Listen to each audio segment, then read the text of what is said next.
नमस्कार, मैं डॉक्टर रेनू अरोड़ा आज आपके सामने फिर से उपस्थित हूँ कुछ नए विचार, कुछ नई भावनाओं को लेकर। तो सुनिएगा, आज मैं जिस टॉपिक पे बात करूँगी वो है जीवन को सिर्फ और सिर्फ संघर्ष का मार्ग मत माने। इसको त्योहार की तरह जिए, जैसी मर्जी परिस्थिति आए। जीवन एक संघर्ष नहीं है, ये एक उत्सव है। इसे उत्सव की तरह जिए, परिस्थितियाँ चाहे कैसी भी हों। अब हमें ये संघर्ष लगता क्यों है कि हम जिंदगी में आ गए, हमारी ज़िंदगी में तो इतना संघर्ष है। उसका कारण क्या है? जब बच्चा पैदा होता है तो धीरे धीरे जब चलना शुरू करता है तो माता पिता उसका ध्यान सिर्फ और सिर्फ जीत पर लगा देते हैं कि तेरा इस ज़िंदगी में आना, दुनिया में आना सिर्फ और सिर्फ जीत को इंगित करता है। तूने हर परिस्थिति में जीतना है, चाहे वो छोटे बच्चे की स्कूल में रेस है और चाहे उसका कोई भी राइटिंग कंपटीशन है।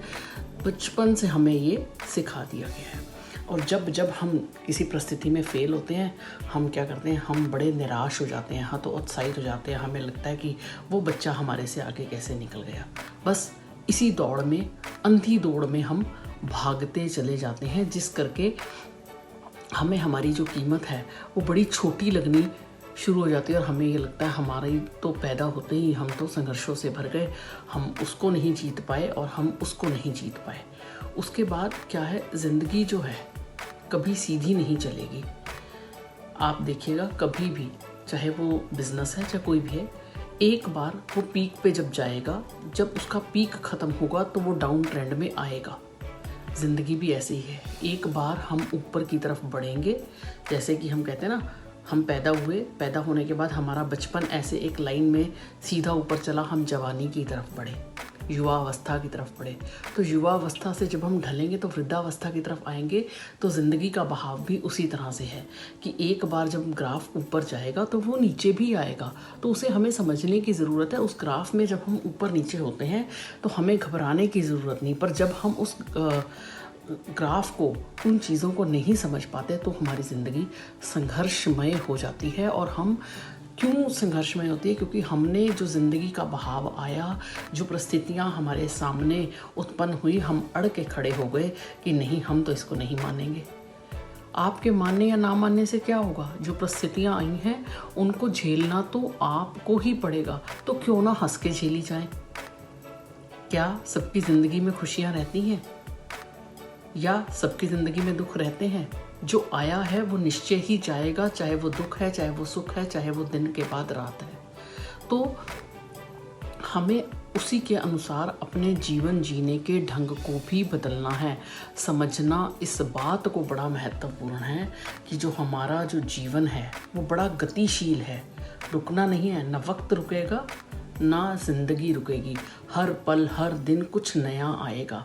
जब हर पल, हर दिन कुछ नया आएगा तो जीवन को हम संघर्ष नहीं माने, हम उसको त्योहार की तरह कि ठीक है, आज का पल हमारा निकला, कोई बात नहीं, ख़राब था तो क्या हुआ, अगला पल आप उसी पॉजिटिविटी के साथ उठिए कि अच्छा होगा और ज़रूर अच्छा होगा, क्यों नहीं होगा। और तीसरा और सबसे बड़ा कारण क्या है? जब हम भविष्य की चिंता बहुत ज़्यादा करने लग जाते हैं। आने वाला कल कैसा होगा, क्या होगा, कल मैं ऑफिस में जाऊंगा, मेरी ये मीटिंग की टेंशन थी, इसका क्या बनेगा, कैसे होगा, कैसे सॉर्ट आउट होगी। तो क्या आपकी चिंता करने से आपकी आने वाली परिस्थितियां बदल जाएंगी? अगर बदल जाएंगी तो पूरे परिवार को साथ बिठाइए, वो आपके साथ बैठ के उस चीज़ पे चिंता करेगा, क्योंकि आप लोगों के चिंता करने से कल वो परिस्थितियाँ जो हैं बिल्कुल बदल जाएंगी और आप बिल्कुल सुखी हो जाएंगे। अगर ऐसा कुछ है तो मुझे भी कमेंट बॉक्स में ज़रूर बताइएगा कि चिंता करने से परिस्थितियाँ बदलती हैं। मैं मानती हूँ ये मानव मन का है कि मानव मन में बहुत सारे उथल पुथल विचार चलते रहते हैं कि बोलना बहुत आसान है, जिसके ऊपर बीतती है उसको पता लगता है। पर ज़िंदगी के प्रैक्टिकल एक्सपीरियंसेस से मैं भी गुजरी हूँ, इसलिए आपको कह रही हूँ, चिंता करने से कुछ नहीं होने वाला। जो आपका आज का क्षण है आप उसे भी जीने से खो देंगे।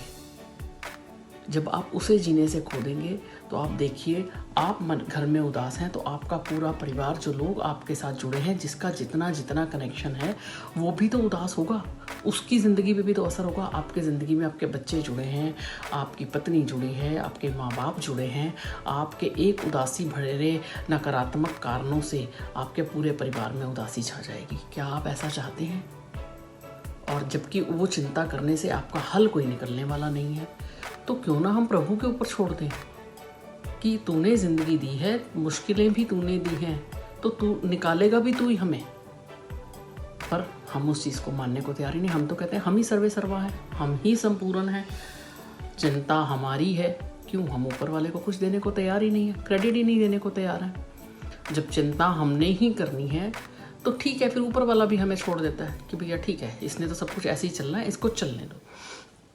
तो हम बिना बात के चिंता के कारण अपने आप को बड़ा नीचा समझते हैं, डरपोक समझते हैं कि हमारे बस में कुछ नहीं, हम जिंदगी में कुछ नहीं कर सकते, और हम टिक के किसी एक ईश्वर, एक गुरु पे विश्वास नहीं करते। हम दर दर की ठोकरें खाते हैं कि कहीं से हमारी ज़िंदगी में कोई ठंडी हवा दे दे, कुछ हो जाए। ठीक है, मैं मानती हूँ कि जब इंसान परेशान होता है तो वो 10 तरह के रास्ते भी ढूंढता है, पर वो 10 तरह के जो रास्ते हैं, उस ऊपर वाले ने आपको इतनी शक्ति दी है कि आप अपने मन के अंदर उन रास्तों को खोज सकते हैं।